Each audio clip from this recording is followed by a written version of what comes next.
Hey, this is Kurt Vile with Beats Per Minute. I know I was reading about some of the other tour places that you've been, and I think, as far as I've read, that this is the first time you've played in Chattanooga. Yeah. Okay. Now, it wasn't the best day to kind of get around and look at the town, but did you have a chance to go around any of the places here? I wish, but in general, we've been playing a lot of cool smaller places, like Oxford, Mississippi was yesterday, and Yeah. there's all kinds of places in like Florida or like Mobile, Alabama.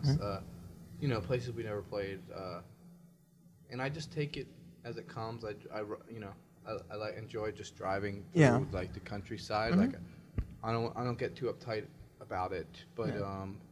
in Chattanooga, no, I haven't really been able to see much. Oh, But okay. it's a nice bar that we're playing at. Though. Well, or maybe when it's a little warmer, we can have you back sometime and get you Yeah, around. I would love Now, you're playing over at JJ's Bohemia tonight. I know, looking at some of the other places that you've played, and actually seeing you set up a little bit over there, it's maybe a little smaller than some of the places you played, maybe in Atlanta or Knoxville or Nashville, in this kind of area of the country. Do you ever find that actually kind of plays into how you approach? I mean, obviously the limitations if it's a smaller, however it works out that way. But do you find that you have to play to an audience as far as if it's a smaller venue, how that affects the way you approach your own songs sometimes? I do think. Is that like an analogy, like playing in a small room is how I approach like writing music, or Well, do you mean, like when I'm in there, do I have to? I perform? think you can look at it both ways. One is physically, is it a way when you're in a smaller room, do you feel it maybe more as a more intimate setting that you play a little different? And I Yeah. guess in your own recording yourself. Yeah, well, I think I like it all. Obviously, it took. It took me a long time for people to even put out my records and Yeah. stuff like that. So I've been playing small rooms. But if you play a really cool small room in general, they're like usually the best concerts because it's generally a place where people don't come through much, Mhm. and the people are stoked, and then you're stoked, and the Yeah. sound is really good because it's Yeah. like just bouncing off of these walls that are pretty close, unless it's like a concrete box or something, which. But yeah, I think in general, I don't. Even when I write music, I don't have any like expectations or like limitations. Either way, I think I like think small and big simultaneous. You know what I mean? I could be like, I like the idea of like just I'm comfortable sitting writing on my couch or something. It's not like I have to go to some studio or some big immaculate place just to like get. I think the small venue is a good analogy. Yeah, well, and I think actually, if you go back and look at your last couple of records, especially Waking on the Pretty Days, I think that kind of dichotomy of being able to get a loud sound, kind of push up against that intimate sound on the songs really kind of comes through. So it actually, I think it kind of really comes through on the records as well. Cool. What I actually was very interested, I've been a fan for years, but I always like to look at people, how, their influences, in their kind of formative years, what they were listening to. What was the very first CD you remember buying? I remember tapes. I remember I lived in a small town, much smaller than Chattanooga, and I remember I bought a tape. I think the first tape I probably bought, was probably like something like U2 or something. But the first one I remember I bought that I really loved was like this Smashing Pumpkins EP, Lull. Yeah. I was at the right age. Yeah. And then soon after that, it was like, and I remember, so like the alternative era, like Cracker tapes or something. Yeah. But then all of a sudden there was Pavement, like the Pavement Crooked Rain tape. That was the first, like, it was like a weirder, deeper obsession. I was like, what Yeah. is this? This is, But I was just at the right age for that kind of thing, I guess. You've got me, but I'm a little envious. I think the first one I bought was probably the soundtrack to Jurassic Park. So. No, that's cool. So that's like my probably dad much had better than me. records first, but yeah, it was just the kind of thing of not having like a CD store, But I mean, if I would tell you about like things I inherited by older cousins or something, it would be like some like bad like Christian rock tape or something. So, Yeah. Well, we all use what we come up with. I mean, my parents listened to soft AM rock. Yeah. So it's you draw from a lot of different inspirations. So Yeah.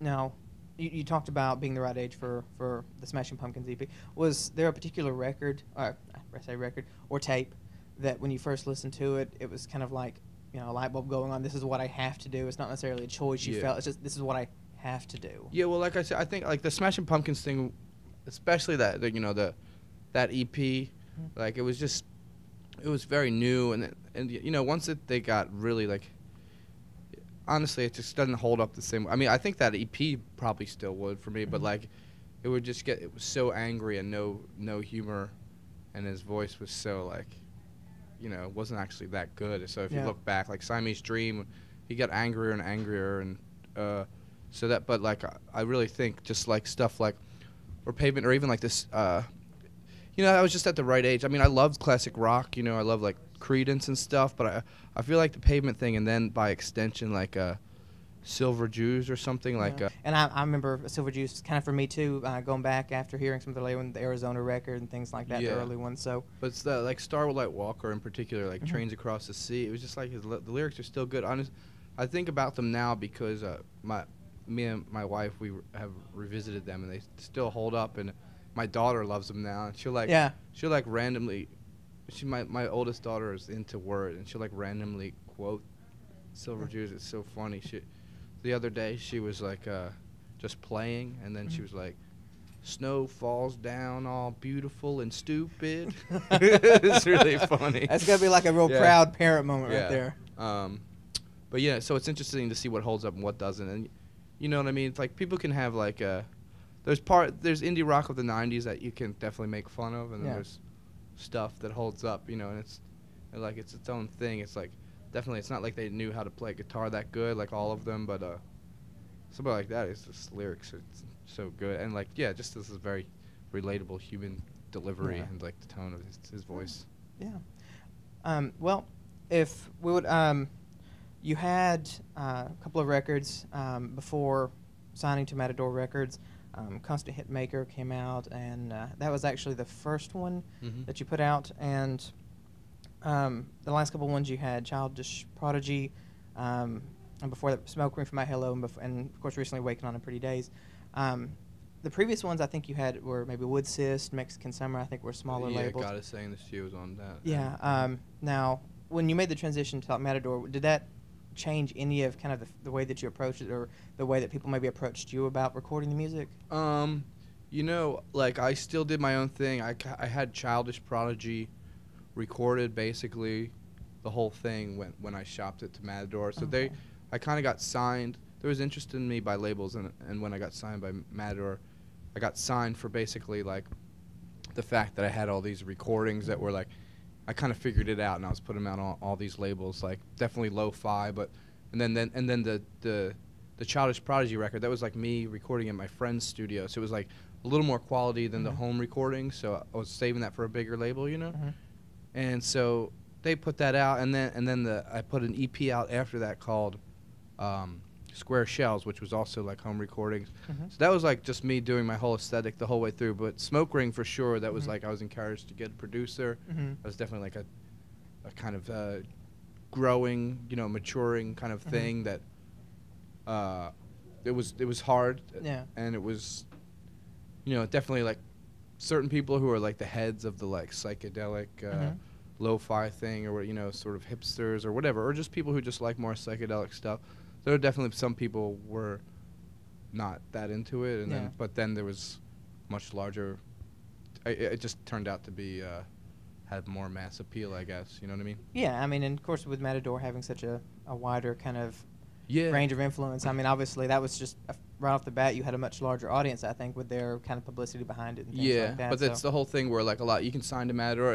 It's a cool label. You can do it either way, really. I mean, they put out all kinds of different stuff, some sells good and some doesn't, but no matter how much they like you to, like if you slip into obscurity, that they can only like put so much, they can only keep re-signing you for so long. Put so much effort behind it. But but like I say, it was new with a producer and stuff, and it turned out pretty good. There was stuff that weirded me out. Like I thought the whole record was ruined or something. It was too clean, but I got used to it, and I accepted it. It was just more like a songwriter record, and none of that like none of that overthinking the sort of hipster psychedelic mentality or something Yeah. like that. Do you ever miss maybe now having bring producers on things like that?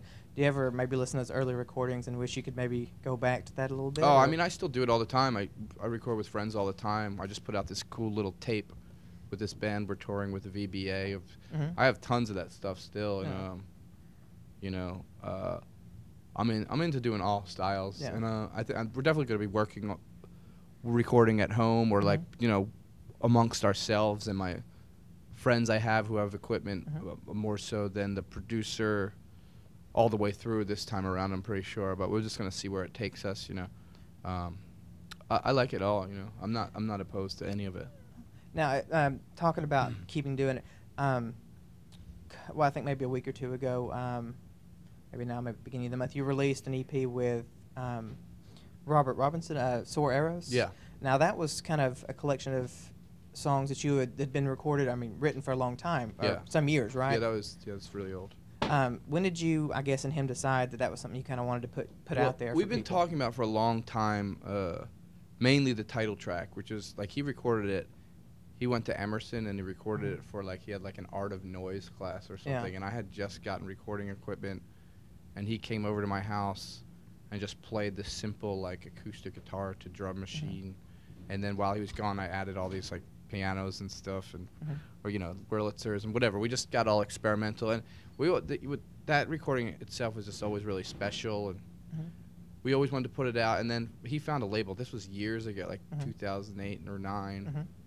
And then I don't know. We just like that other song that he sings on Serum is good. They're definitely fractured and primitive, a little damaged, but they're like heartfelt. We just thought it'd be fun. Somebody wanted to do it, and then it just took me forever to get that last track that's on there, which is also very fractured, almost like it's just like it kind of falls into synth noise of this, what's going on, but whatever. It was fun to do. Yeah. Some take it more too seriously, and like NME, they were like, they said it was would they say pointless, but that made me laugh. Yeah, listening to that record, you can definitely feel that there's. It's strange when you hear those few songs on the EP. It feels like there's so much more there. You can almost hear the history of the song in it, even as it's kind of feels like it's almost breaking apart at the seams, but still holding together. There's so much depth to the sound and to the songs that it kind of, pointless would not be what I would call it. Yeah, totally. It's something that's really really fascinating actually. Yeah, well, I think if you just take it too seriously or you just think too much in modern times or think of, I don't know, just like everybody has all kinds of different minds, but that title track is super heartfelt. I think it belongs on this like really weird arty movie, that obviously doesn't mind putting out something that has tape hiss in the soundtrack. Yeah. Now something I did want to ask, your past two records, Smoking from a Halo and Waking on a Pretty Days, they were released, and then some months later, both of them had, and the ones coming out for Waking on a Pretty Days, the deluxe edition, and both of them came with a EP of additional. For Smoking from a Halo, it was So Out of Reach, and for this one, you've got it's a big world out there, and I'm scared. Yep. All little caps and quotations. Yeah. So when I was reading about it, is that something that you kind of consciously look at as far as that extra material, or have we just been kind of fortunate in that these sessions produced more than might be? Yeah, I would say for the last two, it was like stuff left over from the recordings that by no means it wasn't like, let's throw this together. Yeah. Like once it just becomes the next project. Okay, let's make it a sweet EP.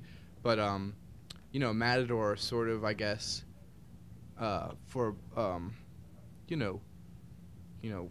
whatever, I don't even know what I'm talking about. But it basically Matador ties it in with like a deluxe edition. They did it for these last two records, I guess, because the records did well. But I've actually put out an EP between every full length, and I'm all about doing that. And now it's sort of tied in with this package both times. Yeah. But it's basically it's like. But this one in particular is kind of cool, like Beatles anthology-esque, where it's like. There's like the early Blueprint version of Air Bud is on there. It's instrumental, cool guitar stuff, and then there's Snowflakes Are Dancing, which has all the extra lyrics, which I faded out on but then there's previously unreleased material that you just run out of time making a record, Yeah. then you go back into it later. So this one is definitely ties in with the Waking on a Pretty Day more than anything else, and it has more like cool like psychedelic segues and reprises mixed with songs. I'm stoked about this new one. It's kind of unhinged, but still pop sensible in some weird way. Whenever I hear unhinged and pop in the same sentence, it gets me excited. So Yeah. I'm really excited to hear that. Then, now, as far as now you said that Matador kind of put those together. How much input do you have with those EPs being connected to? I mean, is it something that you're Oh, I mean, I have behind? total connection. I put them together myself, but I just meant that they then tie it in with like a deluxe CD that comes with the EP and stuff like that. I have complete control of the what goes on the record and the sequencing, and in fact I obsess over it for way too long. All right, now it seems that from your earliest records kind of to when you signed to Matador and the last record and this record, it seems like lyrically it's gotten a little bit more personal, and the way that you approach certain aspects of it. And I've read just reading people talk about your record and your music, and even some of the things you've said in previous interviews, that you said that that kind of is attributed in some part to the role that your family plays. And not to go into too much of your family too much, I know, was it your second daughter was born right after the recording of this? Actually, I tried to time it right, but she was born like a week early, and I was mixing still, and I had to book down to Philly from New York. I mean, I made it and everything. I think my lyrics have always been personal. Like, it's just that, I mean, more things happen in your life. It's obviously having kids is a whole nother perspective and stuff like that. And also I think you couldn't hear my lyrics as much maybe in the past with all the effects and stuff. Yeah. But yeah, it gets. I guess there's more lyrics now, and you're always like sort of fine tuning and becoming more comfortable with yourself. When you sit down before a tour starts, I know we're kind of on the tail end of this particular one. I think this is actually the last. Yeah, last show. The last show. Do you have any particular songs that you go back to and maybe think that you could tweak them a little bit? And obviously, you're happy with them, having released them on the album. But are there any songs particular that you like to go at and say, well, let's approach it maybe from a different aspect in a live setting, maybe? Yeah, I think we don't try to make it. Maybe when you're first attached to the record, you're like, oh, how am I going to do this live? And you kind of like think you have to perform it this way. And in the beginning of this record, I thought I'd have to have all these other members, and like one by one, they left, and it's just the main four. It's always four of us, and the Violators, and but that's the best part. It turns into its own little monster, and I don't like it to sound. It's got to have. It's got the same general chords and stuff, but the whole if you would go crazy on the road if they didn't change. Yeah. So we definitely explore the live version. Yeah. Okay. Now, when inspiration can come, from anywhere pretty much, whether it's inspiring you to do something different on tour or in the studio. Now, as you're going on tour and just maybe on your off time, is there any new music that you personally listen to a lot of, or is it maybe a lot of older stuff? New music? Yeah. I like a lot of new music. Usually when I'm put on the spot, I space out, but I will say Steve Gunn. Do you know Steve Gunn? Amazing. His new record, Time Off, is just mind-blowing. In fact, he was one of the guys. I invited him on our first tour, and I asked him to play in the band, which he did. But I realized more. I thought I was going to have him play on the whole set, but I was like, oh, no, you should just sit in. But anyway, he's just amazing, a purist, incredible musician. There's a band. They've been around for a while, but they're the music that they do today is still so great. If you see them live, your mind will be blown, and they're totally purist too, but like country. It's the Sadies in Toronto. Oh my yeah, God, absolutely, yeah. they're just they're just the best. I think about them and I get chills. But yeah, because I just saw them, you know, when I was up in Toronto, I think. Yeah. And they're kind of old friends. You know, we've played a few shows together, but they're awesome. And I mean, there's a couple of examples. Now, you've recently, just talking about other bands that you may know, you just played Fun Fest in Austin over the weekend, right? Mm-hmm. Obviously, there's a lot of kind of new bands there and upcoming bands. And was there any shows there that you kind of wanted to catch for your own self? Or I was excited about a lot, but what did I get to really sit down and watch? Like, for instance, I thought it'd be entertaining to see Snoop Dogg, just because obviously that's like he was around when, you know, all over the place when I was growing up. Yeah. You know, and but we couldn't even get close to the stage, and it was so bassy. So, but anyway, I saw Sparks, and that was amazing. It was really, really good. Now, is there one? I mean, you can just, you know, this year, maybe 2 years. What's in recent memory? What's been your favorite concert? Did it have to be here or just anywhere? Oh man. Maybe most memorable even. I can't really say favorites, but a couple times over the summer, I saw Tenarowin play. You know Tenarowin? Yeah. Oh, yeah. Amazing. Yeah. Live.